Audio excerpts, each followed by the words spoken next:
ਦੋਸਤੋ ਕੀ ਹਾਲ ਚਾਲ ਨੇ ਜਨਾਬ। ਤੁਸੀਂ ਵੇਖਦੇ ਪਿਓ ਆਪਣਾ ਦੇਸ਼ ਪੰਜਾਬ ਟੀਵੀ ਤੇ ਮੈਂ ਤੁਹਾਡਾ ਮੇਜ਼ਬਾਨ ਮੁਹੰਮਦ ਨਦੀਮ ਖਰਲ।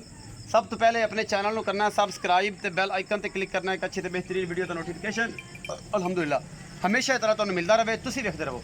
ਇਹ ਜਨਾਬ ਕੱਲ ਮੱਝ ਪਾਈ ਸੀ, ਇਹ ਜਨਾਬ ਭਾਈ ਆਸਫ ਦੀ।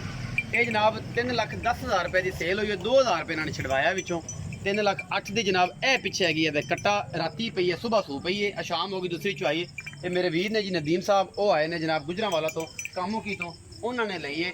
ਆਪਾਂ ਬਾਈ ਨਦੀਮ ਨੂੰ ਵੀ ਪੁੱਛਾਂਗੇ। ਇੱਕ ਮੈਂ ਹੋਰ ਉਹਨਾਂ ਲਈ ਉਹ ਜਨਾਬ ਗੱਡੀ ਵਿੱਚ ਲੋੜ, ਉਹ ਵਿਖਾਣੇ ਹੈ। ਫਿਰ ਉਸ ਤੋਂ ਬਾਅਦ ਜਨਾਬ ਕੈਮਰਾਮੈਨ ਸਾਹਿਬ ਭੱਜ ਕੇ ਵਿਖਾਇਓ ਤੇ ਉਸ ਤੋਂ ਬਾਅਦ ਜਨਾਬ ਆਪਾਂ ਨਦੀਮ ਨਾਲ ਗੱਲਾਂ ਕਰਾਂਗੇ ਤੇ ਭਾਈ ਅਸਫ ਨਾਲ ਵੀ ਕਰਾਂਗੇ ਸਾਰੀਆਂ ਸਾਂਝੀਆਂ ਕਿ ਕੀ ਗੱਲਬਾਤ ਹੋਈ, ਕੀ ਮਾਮਲਾਤ ਹੋਏ, ਕੋਈ ਟੈਨਸ਼ਨ ਕਿਸੇ ਕਿਸਮ ਦਾ, ਔਰ ਇਹ ਸਾਰਾ ਕੁਝ ਜਿਹੜਾ ਜੀ ਤਸੱਲੀ ਬਖਸ਼ ਹੋਇਆ ਜਾਂ ਨਹੀਂ ਹੋਇਆ। ਇਹ ਜਨਾਬ ਦੂਸਰੀ ਮੱਝ ਹੈ, ਇਹ ਪਹਿਲਣ ਝੋਟੀ ਹੈ ਜੀ। ਇਹ ਉਹਨਾਂ ਨੇ 2,68,000 ਰੁਪਏ ਦੀ ਦਰਿਆ ਤੋਂ ਲੈ ਕੇ ਦਿੱਤੀ ਜੀ। ਮੇਰੇ ਬੜੇ ਦੋਸਤਾਂ ਨੇ ਹਯਾ ਕੀਤਾ, ਬੜੇ ਅਸਰਾਰ ਨਾਲ, ਬੜੀ ਮੁਹੱਬਤ ਨਾਲ ਜਨਾਬ ਇਹ ਝੋਟੀ ਉਹਨਾਂ ਨੇ ਲਈ ਹੈ। ਔਰ ਇਨਸ਼ਾਅੱਲਾ ਉਹਨਾਂ ਨੇ ਬੜਾ ਕੋਆਪਰੇਟ ਕੀਤਾ ਹੈ। ਰਹਿਮਾਨੀ ਬ੍ਰਦਰਸ ਗੁੱਡ ਕੰਪਨੀ ਨੇ ਉਹਨਾਂ ਨੂੰ ਜਨਾਬ ਦੇ ਥਰੂ ਮਾਲ ਜਾ ਰਿਹਾ। ਬਾਈ ਨਦੀਮ ਨੂੰ ਬੁਲਾਉਂਦੇ ਆ ਜੀ, ਉਹਨਾਂ ਨੂੰ ਬੁਲਾ ਕੇ ਤੇ ਉਹਨਾਂ ਨਾਲ ਗੱਲਬਾਤ ਕਰਨੀ ਹੈ। ਇਹ ਚਾਨਣ ਠੀਕ ਆ ਰਿਹਾ ਜੀ? ਕਿੱਥੇ ਆ ਰਹੀ ਹੈ? ਇੱਥੇ ਠੀਕ ਆ ਰਹੀ। आओ जी भाई नदीम भाई आसफ आ जाओ इतने बाज चढ़ा ले जी। अस्सलाम वालेकुम नदीम भाई की हाल है? थोड़ा जो उच्चा बोलिया जे क्योंकि माशाल्लाह कद बड़ा तुहाडा, अल्लाह पाक तुहानू होर उच्चा करे। तो थोड़ा जो उच्चा बोलिया जे ये दस्सिया कि किवें आके लग्या, कापरेट होया नहीं होया, किन्ने धक्के खाधे, सारी कहानी अपनी ज़बानी सुनानी है। तो उस तो बाद जनाब जो दसना है कि कोई मज़ा आया अपना देश पंजाब टीम के नाल रल के, कोई फीडबैक की दोगे दोस्तों को, कि दोस्तों की दसोगे कि इत्थे की है ते बाहर लोगों ने तुहानू किवें खपाया, वो सारा कुछ बाहर से भाई सब गल्लां ही गल्लां ही ने। थोड़ा जिहा उच्चा बोलिया प्लीज। इत्थे आके पता लगा कि वाकई नीली बार दे विच बंदा इंटर होया, जिथे माल वेख के दिल खुश होया।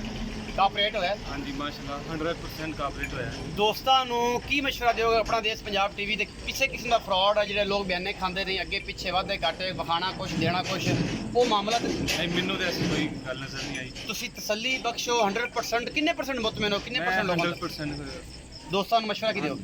दोस्तां नू मतलब मैं ते अगों जावांगा घर ते जिन्ने भी कोई माल वगैरह लेना होगा उन्हां नू मशवरा दांगा कि अपना देश पंजाब नू चैनल नू सबसक्राइब करो। हाँ जी, ते तुहाडे कोल इंशाल्लाह भेजांगे। ते अल्हम्दुलिल्लाह जी, थैंक यू सो मच। एक कोल आप आके सारे मामलात कीते, तसल्लियां कर लियां जानवरों की? हाँ जी अल्हम्दुलिल्लाह। किसी किस्म का कोई मालका को बैठे रहे, पैसे पेमेंट खुद दी जे? हाँ जी सारा मामला होया। भैया सब पैसे गिन ले जे? हाँ जी गिन लो। पूरी तसल्ली हो गई ते पाकिस्तान जिंदाबाद फिर आखो ना। पाकिस्तान जिंदाबाद। ते नाले भी आखो कि चैनल नू सबसक्राइब करो। चैनल ਨੂੰ ਸਬਸਕ੍ਰਾਈਬ ਕਰੋ ਜੀ। सब्सक्राइब करो जी, चैनल ਨੂੰ ਜ਼ਰੂਰ सब्सक्राइब करो। थैंक यू सो मच जी। बिस्मिल्लाह करके चढ़ाओ जी कट्टे समेत। ये रात सुबह सूई है जी, अज मतलब 7 तरीक है, सुबह 6 बजे सूई है। और ये जनाब सारा मामला तुहाडे सामने ये जनाब कट्टा दिता है और ये जा रही अल्लाह के रसूल के सपोर्ट के मेरे दोस्तों ने हुण भी मैनूं कॉलां आईयां ने इस मझ के बारे। थैंक यू नदीम भाई, अल्लाह पाक नवाजे। आओ जी बिस्मिल्लाह।